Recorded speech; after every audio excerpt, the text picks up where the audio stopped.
Hi, everyone. Very welcome to what is probably one of my favorite things to do in the whole wide world, which is to go with you on a flight together with my friend Ben. Good evening, ladies and gents. Welcome on board. This we're going to be in a brand new Boeing 737 Max, which we're going to jump into now, where we're going to be flying a flight and showing you not only what we do, but the more important why we do it. Yeah, It's going to enable you to, if you kind of take what we do and look at it back and apply it to your own sim flying, it will enable you to fly your airplane more realistically and more rewardingly than ever before.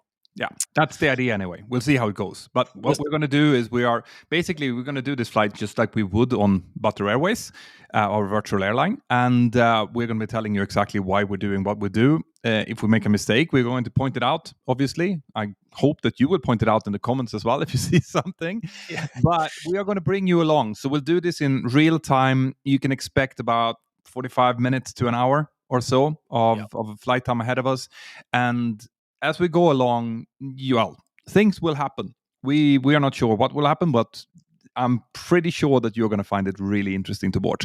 And this is one of my favorite things to do because it's really, I mean, it gets me the chance to hang out with Ben, which I love to do, but also to really go into instruction, which is my big passion in life, to instruct and to do that off the cuff, unscripted, in the way that you would see us do this in the simulator.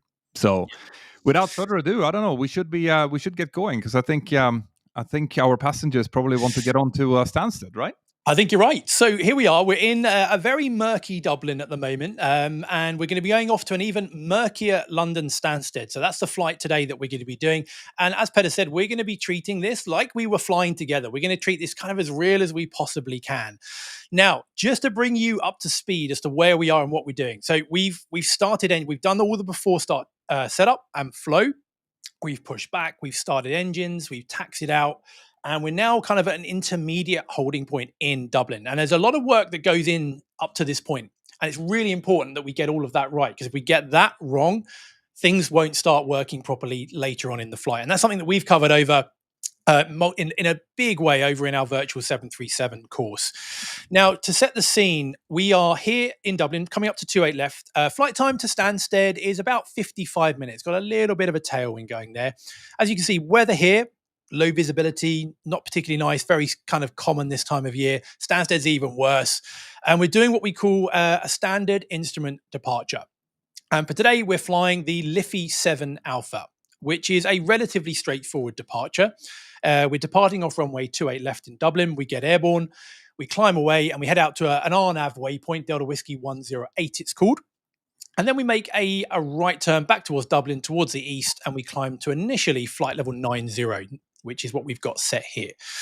Now,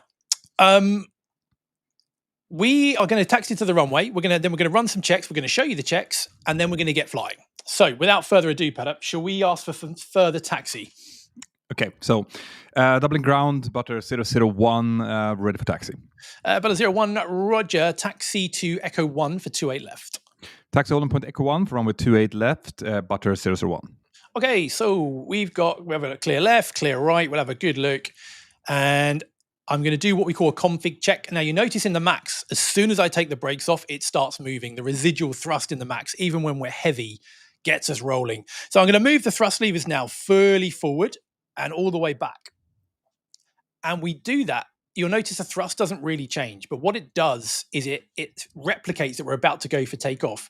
And if there was anything that was not set up properly for takeoff, it would give us a warn. It would give us a warning horn. And it would alert us to something like maybe the flaps, the stab trim, the parking brake, whatever it might be, isn't configured properly for takeoff. So we do that check to make sure that everything's ready to go. Yep, perfect. So we are coming up here. It's going to be a right turn, right? Yeah, a right turn. I'm going to hold at the Cat 3 holding point, which you can see on the ground here. It looks like a ladder. Yeah.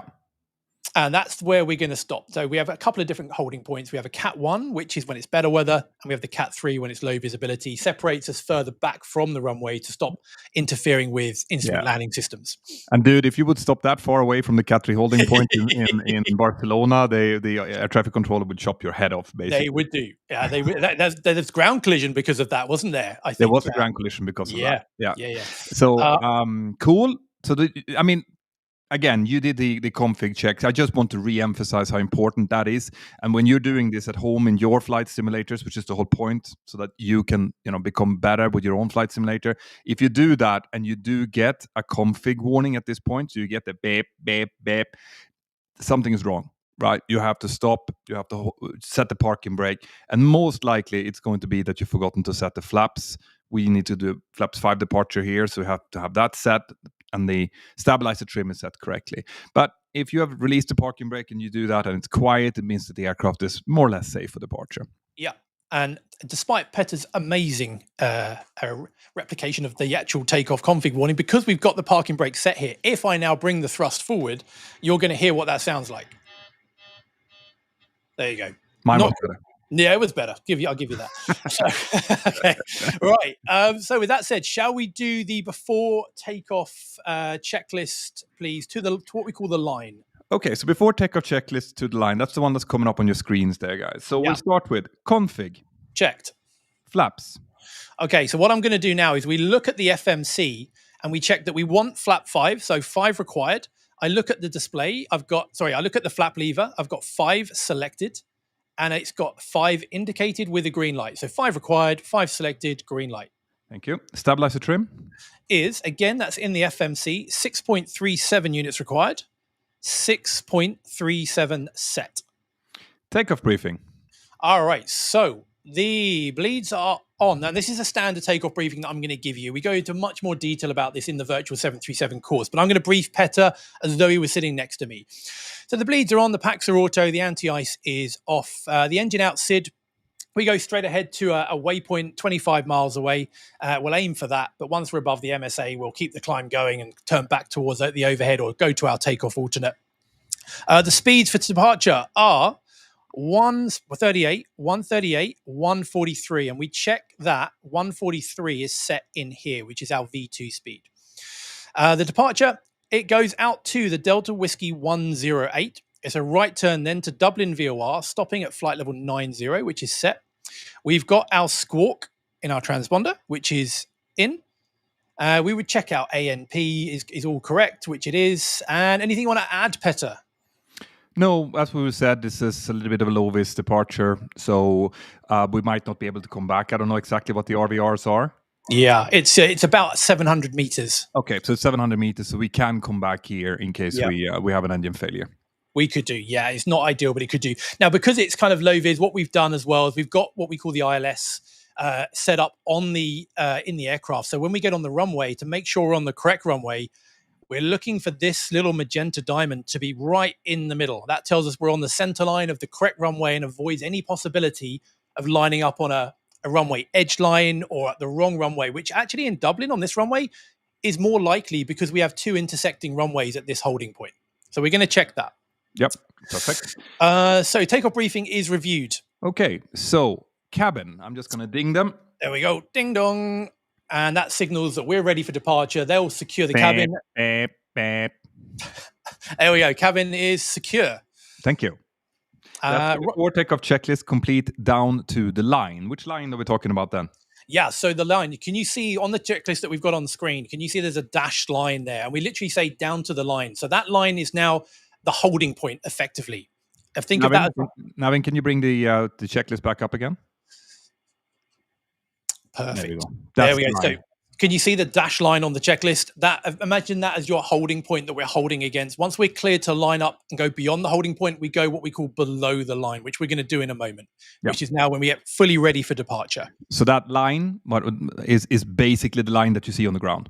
Yeah. Right? Anything we cleared all the way up until passing that line and then entering the runway. Exactly. So Butter 01, line up and wait, runway 28 left. Lining up and wait, runway 28 left, Butter 001. Okay, so we'll go for the before takeoff checklist below the line. Before takeoff checks below the line. So let's see, I'm just going to arm the auto throttle and then we have LNAV set, and then I go down and I'll activate the transponder, TARA, and now MCP. So we're looking for typically 3 lights. We've got the master light, the auto throttle arm, and LNAV. Checking everything's correct on here. MCP is set. Transponder Is TARA. The strobe lights. They are on. Okay, I'm holding on landing lights. Good. And what we do is we turn the taxi light off to remind us we don't have the takeoff clearance yet. So we've got all the lights on apart from the taxi light. That's our visual reminder we don't have clearance yet. So before we line up on the runway, I'm going to ask Petter to make sure I've understood it correctly and say, Petter, can you just confirm the readback? Yeah, so the readback was we're clear to line up and wait, runway 28 left. All right, so he's understood the same as me. And then I'm going to go, right, as clear left as far as I can see. And clear on the right side, sir. There we go. So now we've made sure that there's no confirmation bias here. I'm going to take the brakes off and the aircraft will start moving even without very much thrust added. Yeah, and people are wondering if it's normal to drink coffee during the takeoff briefing, and we have a little coffee holder to the right. So yeah, it wouldn't be that unusual. Yeah. Now, when you're taxiing, a good rule of thumb is you put this wiper bolt here. If you put that over the center line of the taxiway line, then you're going to be pretty much on the center line. Now, this is where there's two runways. We've got runway 34 going off on our right-hand side, and we've got runway 28 left going off over here in our 45-degree position. So we're going to make sure that we're lining up on the correct one.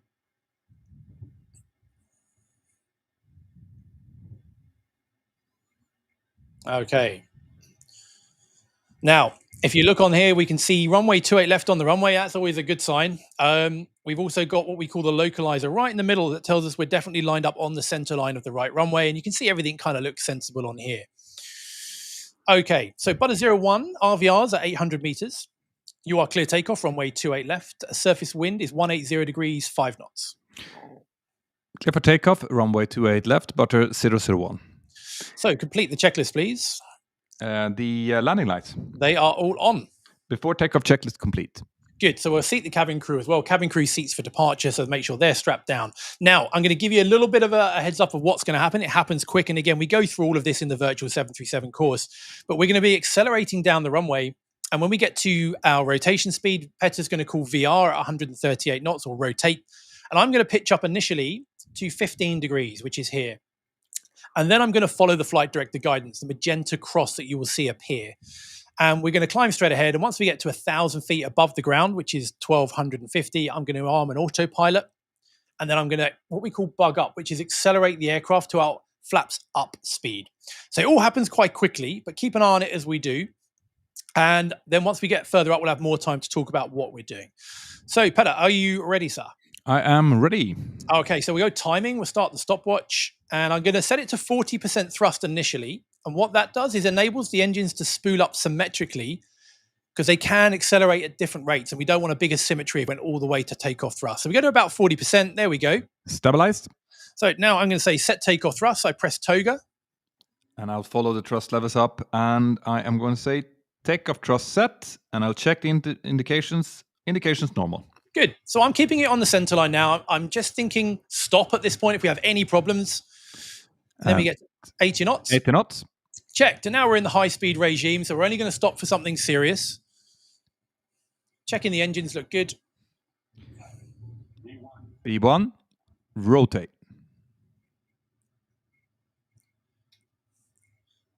So I'll pitch up to 15 degrees. There's a positive rate.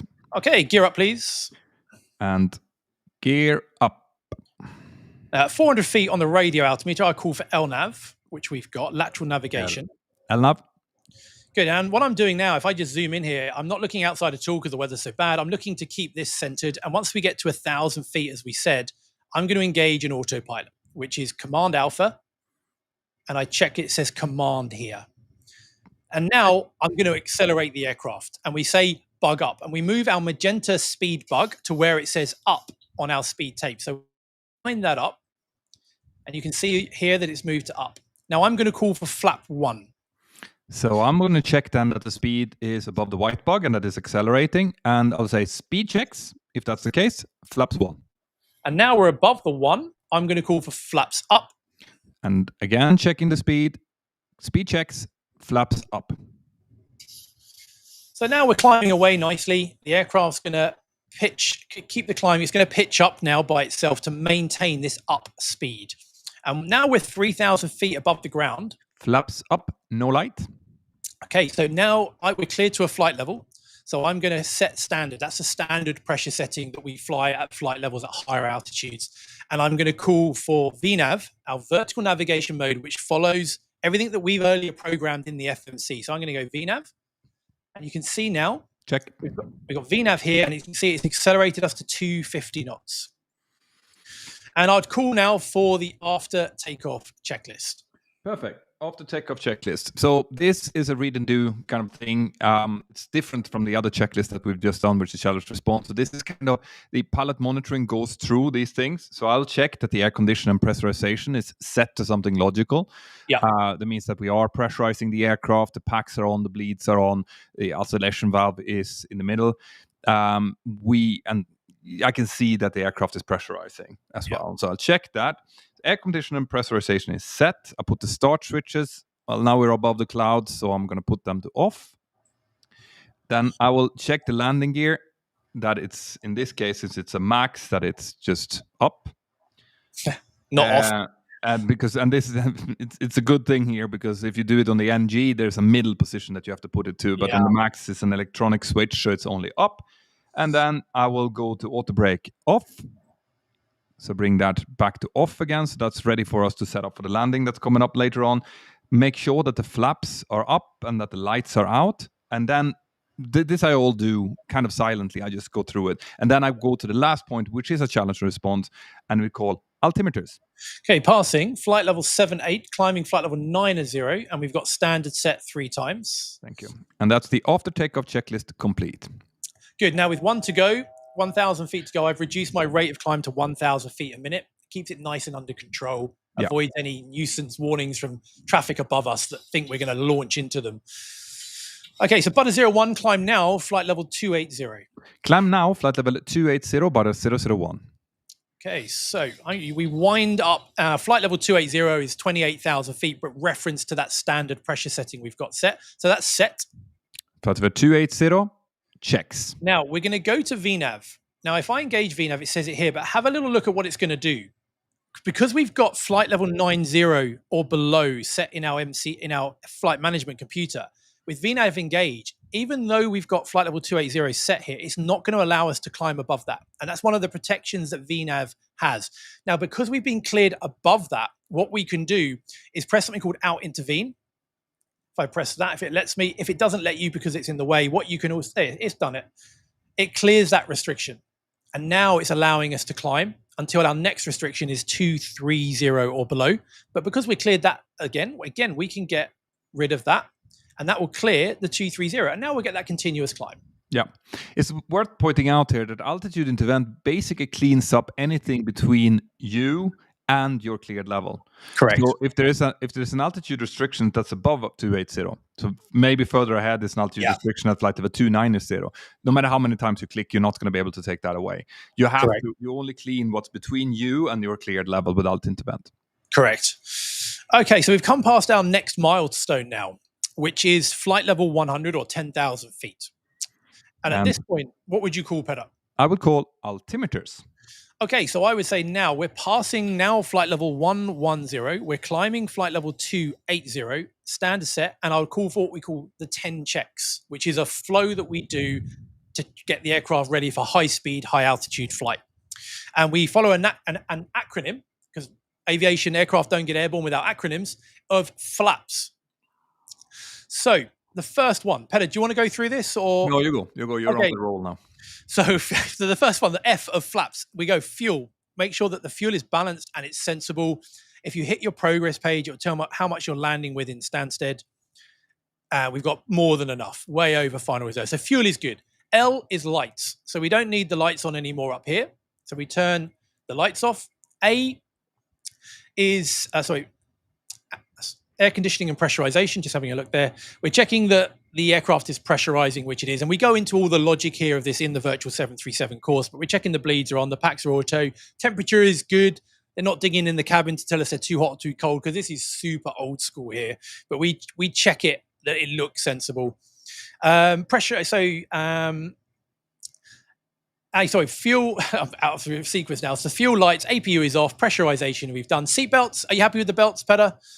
Yeah, the weather is good. There's no real turbulence, so we can release the passengers. Good. Yeah, cabin crew already released, so that's the seat belts are off, and then we do something called a recall, which interrogates all of the aircraft systems to see if any kind of little faults have manifested themselves behind the scenes. So we press it, all the lights should come on, and when you let go, they should all go out. If anything is still there, there's a problem. So I'm going to let go now.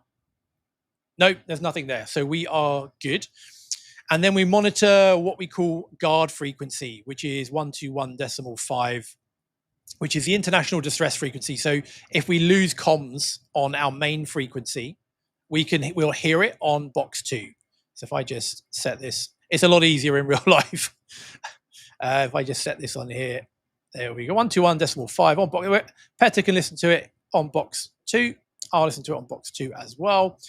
And in real life, we go into something called CPDLC, which we won't go into here, but that's the 10 checks complete. Perfect. Excellent. So we're climbing away here. Now we got some questions here. The model that you're flying, is this an Asobo or iFly Max? Very good question. So this is the iFly Max variant, not the Asobo variant. That's the one we're using at the moment. It seems to be very good. I've done a bit of flying in this. It seems very, very good. No real glitches. So it seems to be working well. We did do one in the Asobo one, Petter. I think that was over a year ago. But that also worked. Yeah, because it's worth pointing out that we do this maybe once or twice per year. So those of you who are watching now, you're a select few. Yeah. So as we're on the climb up here now, we're going to get transferred over to London airspace at some point. So we're halfway across the Irish Sea at the moment. We're heading towards London airspace. And I'm going to what we call match the heading. I've been a bit lazy here. So you can see at the moment, we're heading 094 degrees magnetic. That's the track. Here's our heading. And what we can do, this is our heading bug. So what I'm going to do is move that round. And what we do is we put the magenta divot underneath the white triangle.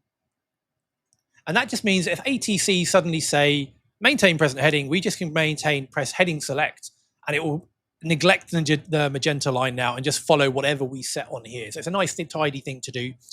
It's very 60s technology, though. I think the Airbus, for example, you can just kind of. I think if you pull out the heading bug or something, it automatically matches up. Correct. But we have to still sit and kind of chase it around with the heading bug, which is a very like old Volvo 240 thing to do. Yeah, it's proper old school. So as we go through flight level 200, so every 10,000 feet, what you can do is just check that we're pressurizing safely again. So we've got everything looks good on here. We got a cabin altitude of 5,000 feet. The differential pressure the cabin is climbing. Everything's kind of looking nice on here. Cabin crew, give us a ding. Petter, do you want a coffee or anything? Yeah, I actually have some from the turnaround, which by the way, in the last bit of the pro course that we did a transit turnaround, which is what we would have done, and we showed exactly how to do the transit turnaround, which is a special thing. I mean, doing a turnaround in 25 minutes is not easy, even in a simulator. So it's really not easy. You have to know exactly what to do in what order in order to get that 25-minute turnaround done. So that's really interesting. And I got my coffee then. So thank you. You got your coffee. So I'm a low maintenance. I don't need any coffee for them. So they're going to carry on working. It's a busy flight for them. So yeah, we did a 25-minute turnaround, and it's tricky. But if you've got a flow and a kind of structure to follow, it becomes quite doable. And that's something that we showed. We had a stopwatch going, and Petter was talking through it as I was doing it, and it worked really well. So Butter 01, climb now, flight level 350. Climb now, flight level 350, Butter 001. All right, so set. Flight level 350, and I check it on my screen. It's set, checked. And I'll confirm we've got VNAV. And now, because that's our cruise altitude, the good thing to do, a good habit to get into, is to check that we've got it 350, 35,000 feet set 3 times. So the first place you want to check is go to your VNAV button and go. You can see you've got one of 3 pages. This is your climb page. If you press next page, it goes to page 2. That's our cruise page. So check that you've got 350 set here, and it's below our maximum altitude. We don't want to go anywhere near that. So 350 once. We've got it set here. That's twice. And then we check our pressurization is programmed correctly, and it's set here 3 times. So we know that the aircraft is now fully configured for cruise. And we also just check that we're monitoring 121.5, if I can get that back. is set properly. All right. Now, the next thing we're waiting for is 30,000 feet. Once we get to 30,000 feet, we're going to check the pressurization again because it's something we really have got to keep an eye on. And on a short flight like this, these sort of London to Dublin, Dublin to London, these kind of sub 1 hour flights, they're busy, aren't they? There's no downtime in these flights. It depends. I used to fly with I was teaching a captain, an old captain who's been flying the 737-200 for years. Right. And in the 200, I mean, the 800 is busy because there's so much electronics and so much FMC that needs to be set up and stuff. The 200, it's basically like you set up your navigate and then the navgates are checked and then you fly the navgates and you descend according to your own descent profile, essentially. Yeah. So I flew with this 200 guy that I had trained over on the 800, and he came up the top of climb and he brought his newspaper up. And he did not take that newspaper down until the top of descent was literally upon him. Oh, wow. He was just sitting there together with a pretty brand new cadet. The cadet started squirming around like, shouldn't we be doing a descent briefing or something now? And he just looked over, flicked down his paper bit, went into the FMC and changed the descent speed from 279 that we used that to 320. And with that, if you do that, of course, the descent is going to be much steeper, which means that the top of descent goes way away. So all of a sudden, he now had another 50 miles. So he just did that and just put this newspaper up again. Nice. Yeah. It's a different world, huh? It's a different time. Yeah. I remember I used to fly the 300, and when I was brand new, two-striper cadet, just got released on the line. I actually took my parents flew my parents in it from Stansted to Dublin, actually, which was pretty cool. Flying with a great captain who's now retired. And I remember doing this whole flight, wanting to get it perfect. My parents got a picture of me when we got to Dublin, and you can see like sweat patches under my arm where I've been working so hard on this short flight. But yeah, it can be busy. So normally we've got a bit of paperwork to do. So normally we would do, when I say paperwork, I mean filling out takeoff times, pushback times, fuel figures, passenger numbers. Sorry, there's flight level 300. Two things we're going to do, and we're going to move our angular bank selector. So if we're in heading select, the autopilot will limit the bank angle to whatever we have set here. You can see this. So either from 10 degrees, 15, 20, 25, or 30. It's normally 25. But above flight level 300, we're getting into the higher altitude, higher Mach numbers, and we can get quite performance limiting. And the danger, if you start throwing on loads of bank, is you can actually start to increase the angle of attack of the wings, which increases the airflow speed. And we can start getting little shock waves building up on the wings. We get some buffet. We don't want to go there. So just to be careful, we move it to 10 degrees of bank above 300. That will protect us from any unwanted issues. But in LNAV will do it in real time. So LNAV knows the actual weight, the center of gravity, and will actually give you a real-time maximum bank angle. But it's a good practice to put it in there. And then Petter will go up here and just check that we're pressurizing nicely, which we are. Which we hopefully are. Listen, I have to show you something because you said you were flying with your parents. Yeah. I did as well. My parents were coming down to visit me in Spain. Right. So I had my mom coming in and visit me in the cockpit. See, this is a picture of that. Oh, you got it? Yeah. So cool. That's a pretty awesome feeling to have your mom. I'm not sure how awesome it is for her because in her view, I'm still just a toddler. Yeah. And I just picture yourself if you think about your kids that they are going to be in charge of the flight that you're going to be on. It's a pretty weird feeling, but I mean, they loved it. Yeah, that's pretty cool. That is very cool. It's a very cool thing to do. So. But yeah, so now here we are. We're kind of, so we're going to call from Dublin now. So Butter01, contact London on 129.425. Bye-bye. London 129.425. Bye-bye. Butter001. 129. All right. So we're going to tune this down in here. And we tune it in this standby one here, which is not active. And 129.4, and we flip-flop it over so it's active. And then Petter can check in with London. Yeah. London Control, Butter001, good evening. We are climbing flight with 350 and inbound, whatever that 1 point is, because I can't see it from here. Yeah, Rolex. Yeah. Butter01, good evening to you. Route now direct to Vabka. Direct Vabka, Butter001. So, what would you be doing here when you get a direct routing to another waypoint? Yeah, so here you can see this is in legs page. So this is showing all of the waypoints that's ahead of us. The one in magenta is the active waypoint. That's where we're going right now. And we can see that Vodka is beyond Wallacey there. So I would line select it into the scratch pad. Want to go? Checked. And then I will put it on the top. So that's on top of Rolex. Now, and then I look at my screen and I'll see that I have that white dashed line that's going towards Vodka. So this looks okay. This shows you, this is what I'm going to do if you press execute. Yeah. And if that's fine, I will just call to you, happy? Happy, and I'll say execute. And I will execute. That will now turn it to magenta, which means that the aircraft is going to start turning. You can see it does so. And I will say LNAV available. And I will look up here and check we've got LNAV engaged. If I didn't, I would engage it. Cool. Okay, so here we are at top of climb. We've now, what I now do, I just have my own little checklist, little kind of process. I have. Listen a little bit very closely now, because Ben is going to go through his yeah, Petter mocks me for this. I do it on every flight, and I've something that if any of you have flown light aircraft, you, especially in the UK, you may have come across this acronym. It's called FEDRA or FREDA, depending on where you are. And in light aircraft, we used to use it. And I used to instruct in light aircraft for well over 1,000 hours. So this was ingrained into my head. So when I started flying jets, I kind of adapted it to jets. So it was so natural to me. So I have something called FEDRA MILP that Petter loves. And FEDRA MILP. So what I do is I just check everything. We've not missed anything. And I check the fuel is looking good, which it is. That's F. Engines, I can pick up the full engines. I just go and have a little look. Is anything increasing where it shouldn't be, decreasing where it shouldn't be?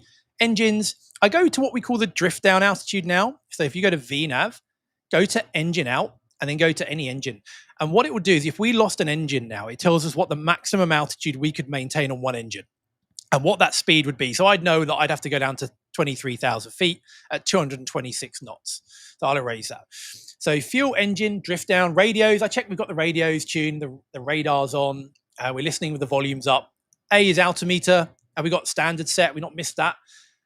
M is MSA, minimum safe altitude, or grid Mora, checking that are there mountains. If we lose the cabin and we have a rapid depressurization, what's the lowest we can go? FEDRA M ice. Have we forgotten the ice? Is the ice still off, or is it on? Should it be on? The ice is off. Lights are off, and P is pressurization. So that's my little top of climb FEDRA MILP check that I'm now happy that we are where we need to be. Right. Very, very good. FEDRA MILP. You'll never forget that. FEDRA there MILP. You go. Cool. So, okay, what we do now is we would start thinking about getting the weather and it's getting set up for London Stansted. And you can see here that we've got this little TD is top of descent. This is when we would start going down. So we need to get everything set up really before then. And we follow an acronym before that. But now we know the weather in London is pretty murky, worse than Dublin. We're doing a Cat 3. But London now come back to us. And I'm going to give us a scenario actually that happened to me in real life. And it's a bit of a bizarre one, but nevertheless, it happened. So I'm London Air Traffic. So Butter 01 from London. Butter 01, go ahead. Butter 01, we've just had a phone call from the sector ahead. Unfortunately, Stansted has temporarily closed due to a hole in the runway. We do not have an expected approach time for you. State intentions. Okay, London. So I understand that Stansted is temporarily closed without any known opening time. Confirm? That's correct. Okay. We will get back to you with our intentions, Butter 01. Butter 01, Roger, you can maintain present heading. Maintain present heading, Butter 01. Good. So this is where it's really good to make sure you got your little magenta bug set properly. So when we go heading select, we just maintain. So engage heading select. We check it says heading select here. And now we're going to maintain our present heading. All right, Petter, a bit of a curveball one for us. Yeah. How much fuel do we have on arrival at the moment? So at the moment, let's go. We've got 3.2 tons and our reserves are about 2 tons. So we've got 1.2 tons at the moment of extra fuel, if you like, maximum of holding. 1.2 tons. So yeah. Ballpark 25 minutes. Yeah, in the NG and the max a little bit more probably. I mean, 30. If you wanted to kind of, what we can do, we can actually have a look at that. If we go into a hold here, and again, we go through all of this. So what we do here, Barkway hold, if I just execute that initially, I'm just going to check that. That doesn't seem right. So if you just go to init-ref index performance, reserves 2.5. Yeah, that doesn't look quite right. So it's telling us there, if we hold a Barkway, we've got 1 hour, 48 minutes. that doesn't seem right. What's the holding fuel? The reserve fuel we've got is 2.5 tons, and we're landing with 3.2. So that's 700 kilos. Yeah, so that's incorrect. Yeah. So we've got this, by the way, is why you have to do these checks. You have to think logically about how, you have to know your aircraft. I always go, I flew the NG series, and the NG, it draws about 40 kilos per minute in a normal flight.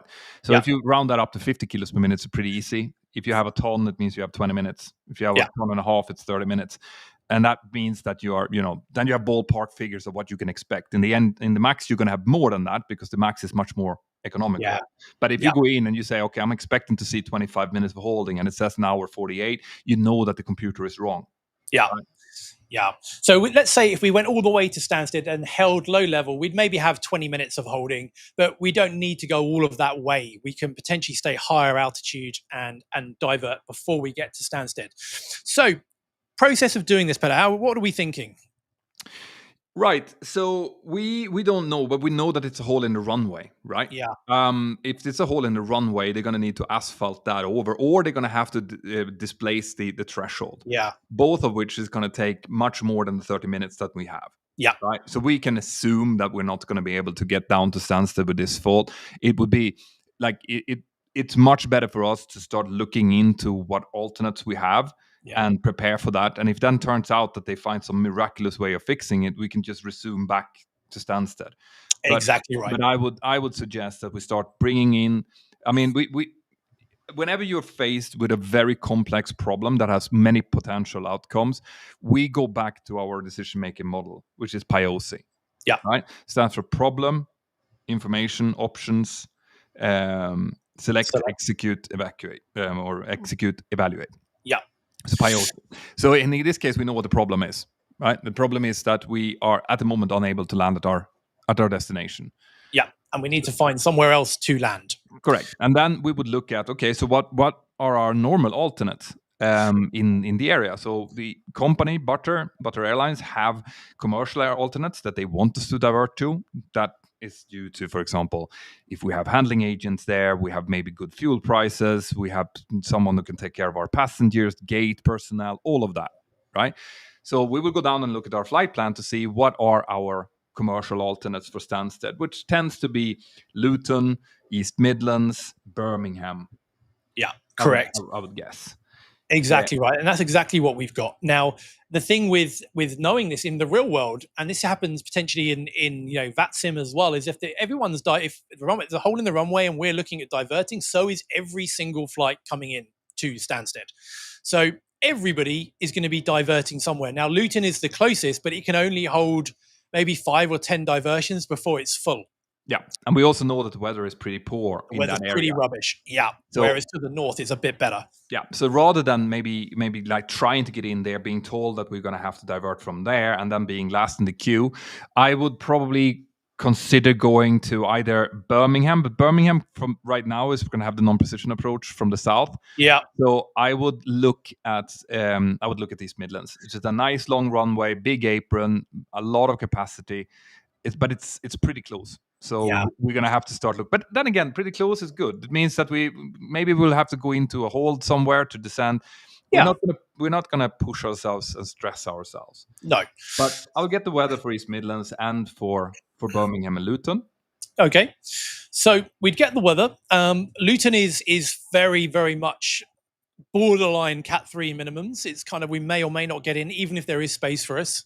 East Midlands is a Cat 3 approach, but it's above minimums. Yeah. And Birmingham has got a non-precision approach, which is kind of putting that out. And East Midlands is what we call our commercial 1 alternate, which is the first place Butter Airways would like us to go. Perfect. Well, that's also a problem. People are also asking, what about going back to the airport of departure? Well, that is a possibility if the weather is really bad. But generally speaking, from East Midlands, for example, we can either refuel the aircraft and do a short hop to Stansted and get everyone where they want to be, or you can bus people from there.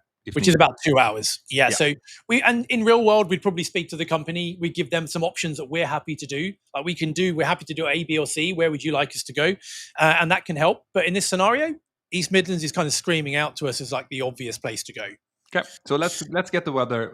We have the weather for East Midlands already, don't we? Yeah, so the weather in East Mids, it's currently giving 400 meters RVR, overcast at 100 feet. So it's certainly not Barbados, but it's good enough to fly an auto land, which is something quite interesting. And managing a diversion and showing you how to set it up is something that's actually quite interesting to do. It's a little bit of a process to it. But before we go into setting up a diversion, I just want to have a quick talk about and introduce you to something that Pedro and I haven't spoken about now for over a year, something pretty special that we've not spoken about. But I want to kind of introduce to you now because it is a special time of year. Now, a bit of background, going back years, Petra and I, different social media channels, big, relatively large, we would get lots and lots of messages, whether they're DMs, whether they're emails, whether they're comments in posts or videos from sim pilots asking us, oh, I'm pressing LNAV and it's not working, or I'm doing this and it's doing something weird. Why is it doing it? Can you please tell me? And, I used to answer these and as best as I could, but it gave us the idea to do something much better than answering individual messages. And that was to create a dedicated course where Petra and I take you through the full profile that will then take you from zero, even if you've got no experience whatsoever. We've got people that have done this without even a sim, but it takes you from zero knowledge through a whole flight, from the moment you walk in the cockpit to a cold, dark aircraft, through to landing at destination with different approaches, turnarounds, the whole flight. Not only what we do, but why we do it. Yeah.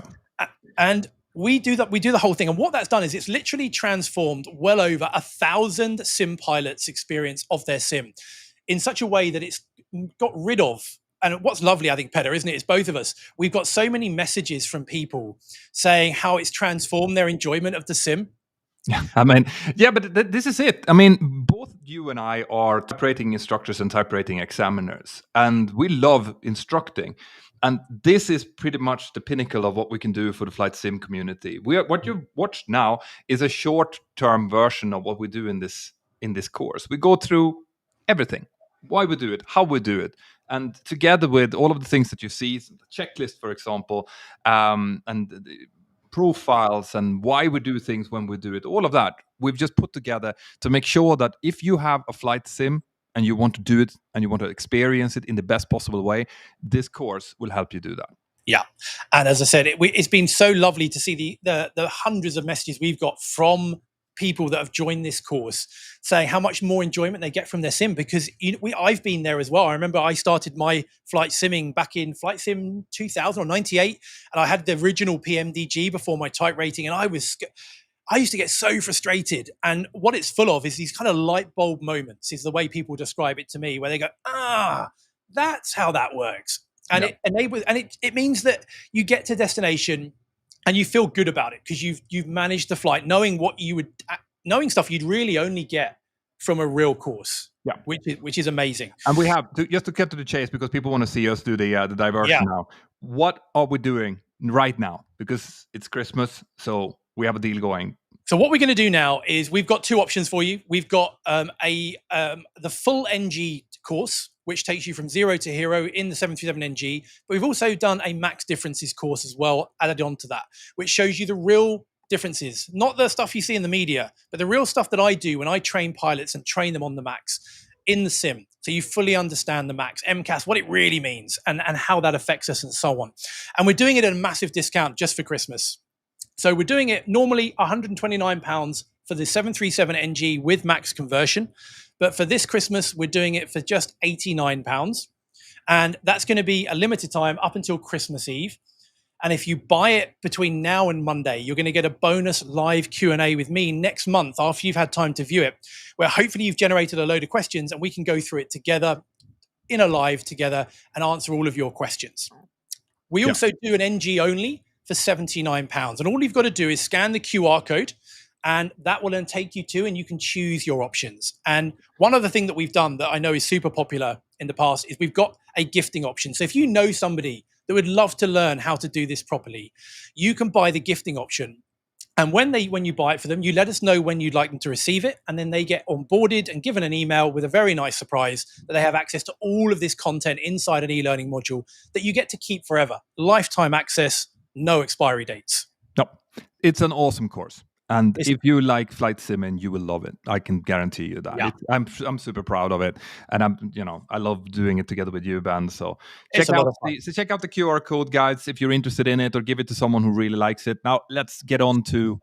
Let's go. Okay, so what I'm going to do, Petter, is I'm going to jump into the FMC and talk about and set this up, and you can just maybe explain how I'm going to do this. Yes.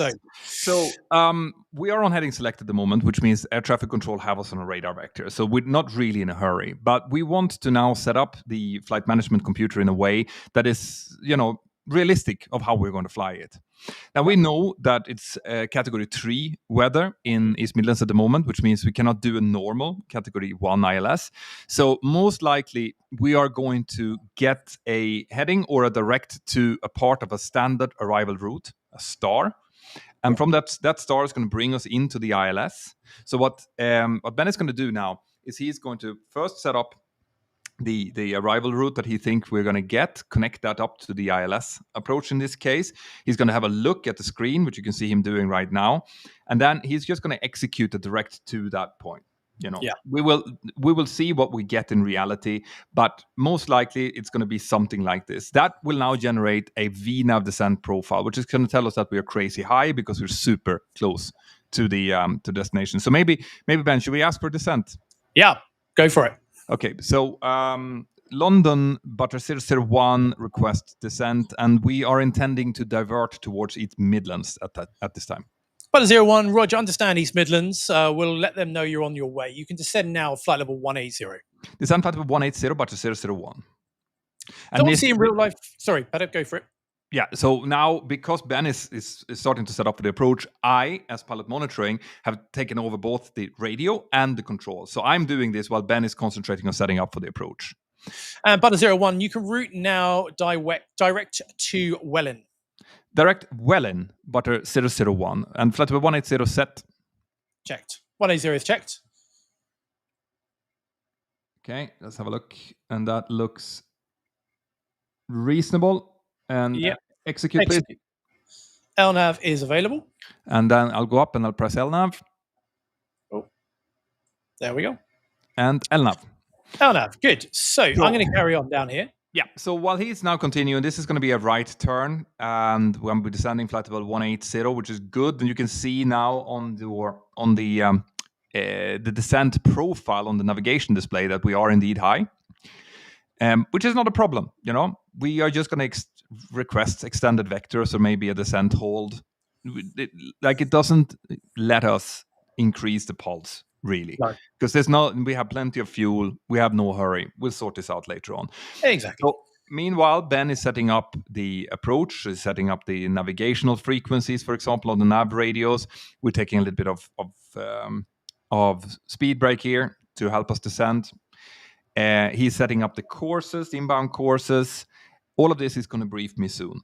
But basically, Ben is just making sure that everything in the flight management computer, including the descent profile on the descent page, the frequencies we are to use is correct, that the nav aids is set up correctly. And once he's happy that, everything that we need for this approach is there, then he is going to start giving me a descent briefing. So we use an acronym called DALTA to remember to set everything up. DALTA stands for descent, approach, landing, taxi, and apron. All of those things has to be prepared for him to do the approach briefing. Yeah. And then when he does the approach briefing, he's going to follow this DALTA. Now, I'm not going to go into too much detail here because, again, this is something that we go into the philosophy behind on our course, on the pro course. But this is literally the idea behind it. Now we are turning towards Welwyn here. It looks like, if you look at the navigation display, this looked very reasonable. And let's see, how far do we have to descend? London's from Butter 001 request for the descent. Butter 001, Roger. Descend now, flight level 120. Descent flight level 120, Butter 001. Now, another thing that we have to think about, especially Ben, since he's the captain on this flight, is that at the moment, all of the passengers and all of the cabin crew still thinks that we're going to London. We are the only ones who know that we are going to East Midlands. So especially the cabin crew needs to be told that we've changed our mind. So most likely now, in order for them to be able to deal with the cabin, we need to bring them up and we need to give them, I mean, if it's a diversion, we don't really need to do what we call a NITS briefing, which is more for emergencies, but we can choose to do that because it's a kind of known format that the cabin crew can use or understand if there is a change of plan. So do you want to tell them what a NITS briefing is? Yeah, so a NITS briefing is something we do, as Petter said, in a non-standard situation. And what we do is we tell them the nature of the problem. The N is the nature of the problem that we are facing. So we'll give a very brief synopsis of that. We don't go into detail necessarily at this point. We then give what our intentions are, i.e. we are diverting to East Midlands.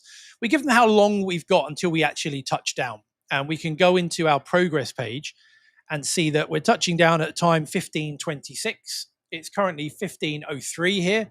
So that's 23 minutes until we touch down. So nature, intentions, time 23 minutes, and then any special instructions that we might need to give them, which for a non-normal scenario could be, do we expect an evacuation on landing? Is there any kind of anything we need them to do?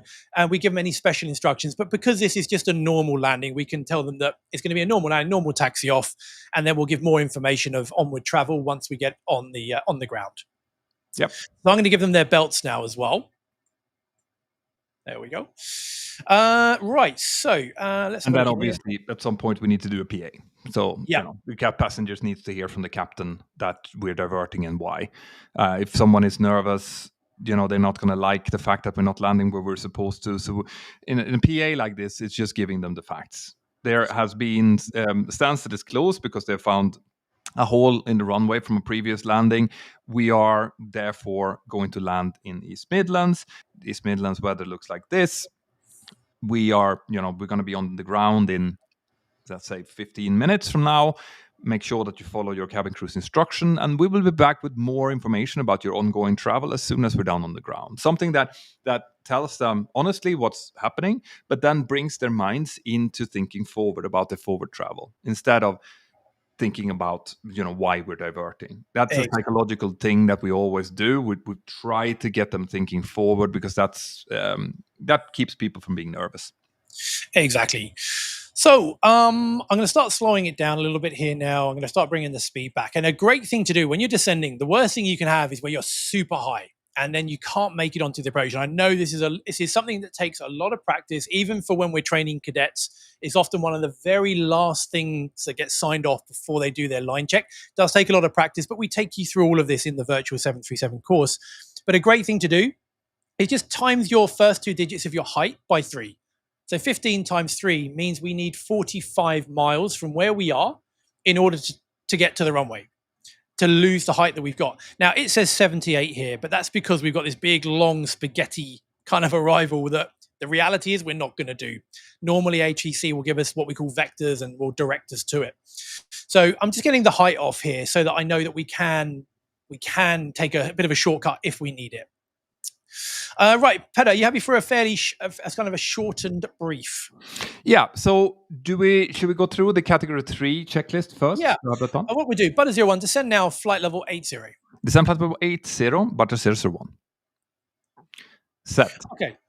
Set. So 80 is checked. So because we're doing an auto land, because the weather's not good enough to do a manual landing, we do an auto land, and we have to kind of brief how we're going to be running through this together. Now, we kind of do our Delta brief, as Petter said, which we're going to do an abridged version of here now, but we'll focus mainly on what we do to set the aircraft up for a Cat 3. And it's a great thing for you to do while, if you're not that confident on your landings yet, but you want a successful flight. This is a great way of setting the aircraft up to get a nice landing at the end of it. So the way that we do that in the real world is the first officer becomes pilot flying, so that the captain can spend their time looking out the window to try and get any visual references as we're on the approach. And if they're visual, they will take control at the minimums, even though the aircraft is landing itself. But captain now will be in charge and the FO stays in. But before we get to that point, we're going to brief how we're going to be flying that. I'm just going to bring the speed back here, Petter, back to 220. Yep, makes sense. So the main differences for a Cat 3 approach are when we're cleared for the ILS approach, we arm what we call approach mode. and we make sure this is armed. And once that's armed, it enables us to engage 2 autopilots. So we'd press Command B, and then it would say Command A and B. We got both engaged. Because if I do it now, look what happens. It just gives us one autopilot, which is Command B. I can go back to Command A. But with approach mode armed, it allows us to engage both of them together, which is what we need to do an auto land. So when we're cleared for the approach, we're going to do that. Then we're going to come on down the approach, the ILS. And what we're going to notice below 1,500 feet on here is we're going to see a little white text saying flare.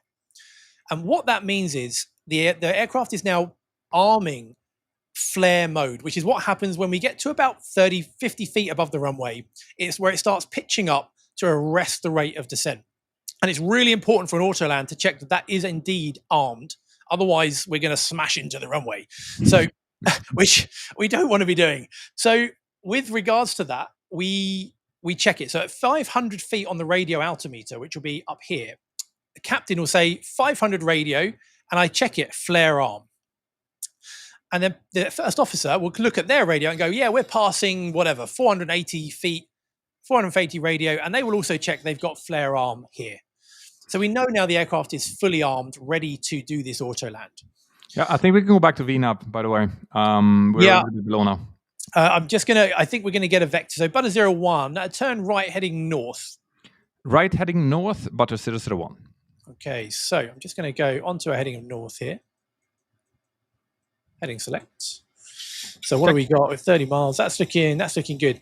Right, so what I'm going to do, Petter, so we can ask in real life, we'd ask how many track miles. So we're not going to be doing this whole spaghetti loop. We can expect a vector straight up here. So because we're on vectors, Petter, could you give me direct to the Centerfix 27, please?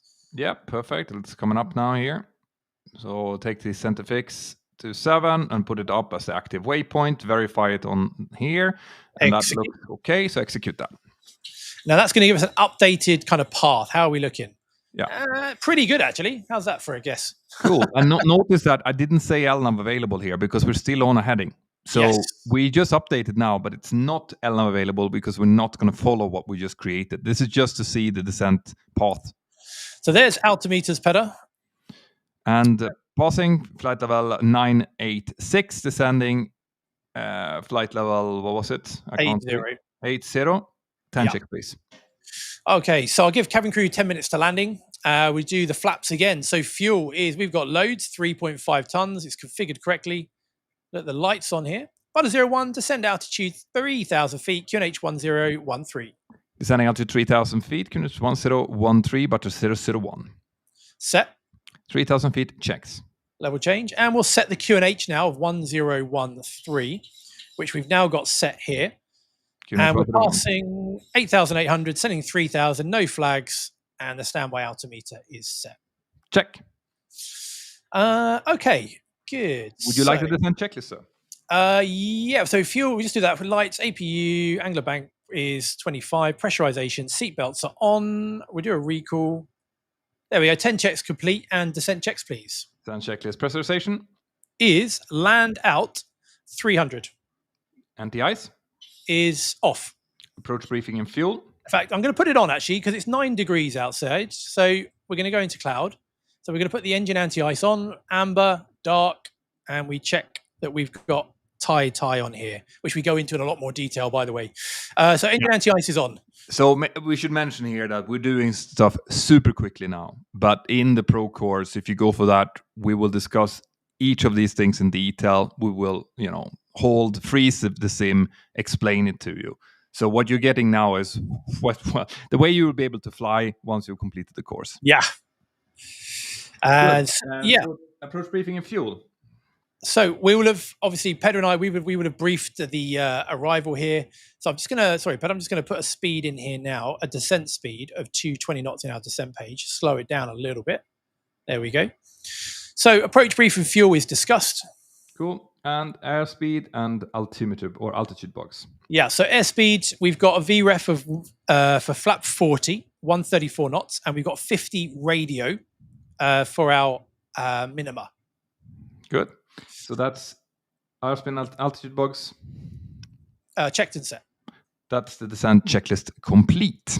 So once we're cleared to an altitude, which we are now, we can do what we call a FRISC, another acronym, which you're going to get access to. But that is ultimately frequencies.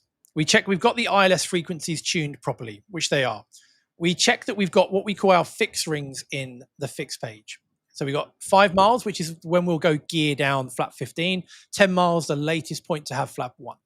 So frequencies, rings, we check we've got the ident for the ILS, which is the India Echo Mike Echo, which is set. Standby instruments are set with an approach mode, and courses, we've got 268, 268. Frisk is complete, and I'll call for the approach checklist, please. Approach checklist, altimeters and instruments. Set and cross-checked. Approach aids. Checked and set. That's the approach checklist complete. It looks, from the color, it looks like we're in some volcanic ash or something. Yeah, it does, doesn't it? Yeah, Mount Nottingham has just exploded. But yeah. So we'll start slowing down, Petter, should we? So should we go for flap 1, please? Yeah, let's see. What's the speed? Speed checks, flaps 1. And now once we select the flap. And once we've selected it, we see the little 1 come up on our speed tape, and then we can move the speed bug down to where it says 1. Good. Cool. Now, Butter 01, turn left heading 340 degrees. On that heading, cleared for the Cat 3 approach to runway 27. Left heading 340 degrees. On that heading, cleared for the Cat 3 approach, runway 27, Butter 001. All right, so I'm cleared for the approach. Now, what I'm going to do now is you can see here that we're nicely on the profile below the glide slope, coming in nicely, correct sensing. So I'm going to arm approach mode. So it's armed. And now you'll see I can engage the second autopilot and it will stay in. So approach mode, command A and B. Check. And you have flaps 1. Thank you. Butter 01, descend altitude 2,000 feet. Descend 2,000 feet, Butter 001. Set. 2,000 feet, checks. So now here we are. We're kind of on an intercept heading here for the approach. We've got, what's that, about 6 miles to run. That's looking pretty good. I was going to increase that rate of descent a little bit. Don't want to get too high here. And we can update direct to the center fix again. We just tidy up this magenta line here. So we can everything's kind of done at this point. It's been super busy. We can always just run through we've done the descent checks. We've put the belts on. We've done the 10 checks. We've done the approach checks. We can kind of start. Cabin secure. Nice. That goes here. Cabin secure. Should we seat the cabin crew, Petter? Yep. Cabin crew, seats for landing, please. Good. So now we kind of start this approach with a clear conscience. Everything's done. Everyone's been spoken to. We're kind of ready to go. And everything is looking good. So we've got about, 3 miles to run. We're doing just over 3 miles a minute. I'm going to start reducing that rate of descent here. There we go. Good. We're going to have a bit of a tailwind, actually, Petter. Should we go flap 5? Speed checks, flaps 5. I was actually doing this for real the other day. I was actually diverting the other day, believe it or not. It was one of those days where you earn your money, you have go-arounds, diversions, sick passengers. You know one of those days? I do know one of those days, yeah. Yeah. Several of them. Yeah, it's all bringing it back to me. So here we go. We've got flap 5 now, and I've got the speed back to flap 5 speed here. Everything's coming under control. There's Vorlock, so it's captured the local capture. So now what we do is we set the runway heading of 268 on our heading bug. And you can see now, 1 to go. Check. I'm going to reduce the rate. So it's 14 degrees here, Petter. So I'll ask for the engine anti-ice off, please. Okay, we'll take the engine anti-ice off, but I'll leave the start switches on because we have to switch them on for a second. Good idea. Anyway. So there's glide slope capture. So it's got glide slope captured here now. So we look down here and we set now the missed approach altitude. So if we have to go around, we've got the correct altitude set in the box. There it is. So glide slope capture. 2,500, terrain noted. We can have a look at our VSD. No mountains in the way. We're at 7 miles to run. So that tells us we're in the right place. No. Should we call established? London, Butter 001, we're established on the ILS approach runway 27. Butter 01, Roger, cleared approach. Contact East Mids now, 124.005. Bye-bye. 124.005, continued approach, Butter 001. All right, so we'll tune that in. There it is. And we can check in. Yep. And the East Midlands Tower, very good evening to you. Butter 001 established on the Cat 3 ILS approach runway 27. Butter 01, Roger, you are cleared to land runway 27. Current RVRs are 400 at the touchdown, 350 midpoint, 400 at the stop end. Surface wind is 020 degrees, 3 knots. Get land over 27, butter 001, and that's all within our Cat 3 limits. So we're coming up to 5 miles.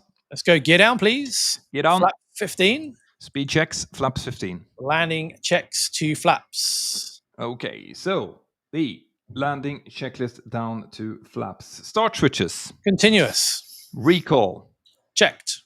Speed brake. Armed green light. Landing gear. Down 3 greens. Auto brake. Is 3 set. Flap 40, please. Speed checks, flaps 40. And what we do now is once we've selected our landing flap, if you sit your magenta bug just on top of where it said ref, that's your good approach speed. Yeah. So we'll complete 5 knots on top. Yeah, 5 knots. So complete the checks, please. 40, 40 green light. Landing lights. They are on. Landing checklist complete, clear to land. Good. So that's the landing gate, which is, see this little white bar? That shows you where you're 1,000 feet above the actual runway, whereas this is 1,000 feet above the ground below us. And we're fully configured by that point. Now you can see here that we've got flare arm here already. And all I'm doing now is we're all inside and we're looking for this. And I'm waiting now till this says 500 feet. And that's at this point, I am actually pilot flying, and the Ben is pilot monitoring. So I am flying this. If he sees something, he will then land the aircraft. If he doesn't see anything and I don't hear anything, I will go around. Yeah. And okay, so as a captain in the left-hand seat now, you would say 500 radio, 500 flare armed. Passing 400 radio, flare arm. So we'd be looking at, we've got lights already. Runway lights, 12 o'clock. Nice. Check. But because we're doing an auto land, we're not going to do anything. The aircraft will continue to fly. Yeah. And I'm waiting for you to take controls. Yeah. Checked.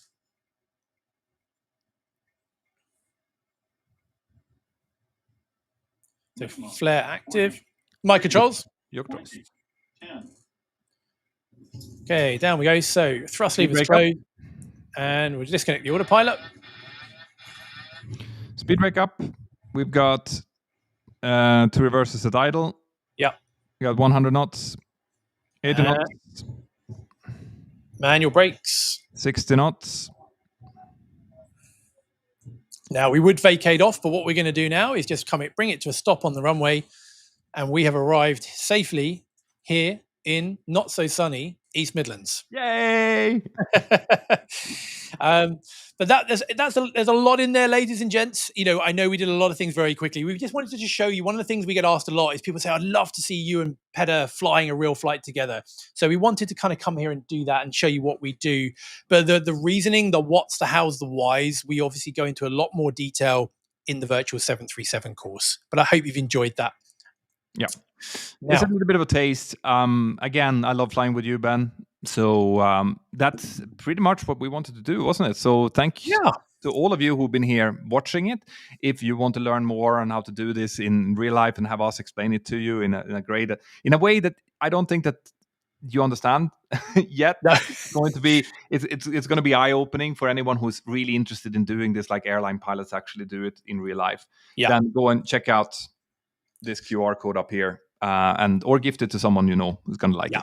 Yeah. So if you book it between now and Monday, you're going to get a bonus live Q&A with me in January, and this price is obviously limited until Christmas. But yeah, make the most of it, and we'll look forward to seeing you on board in the virtual 737 type course. But have a great Christmas, everybody, if we don't see you before, and we'll see you next time. See you next time, guys. Ciao.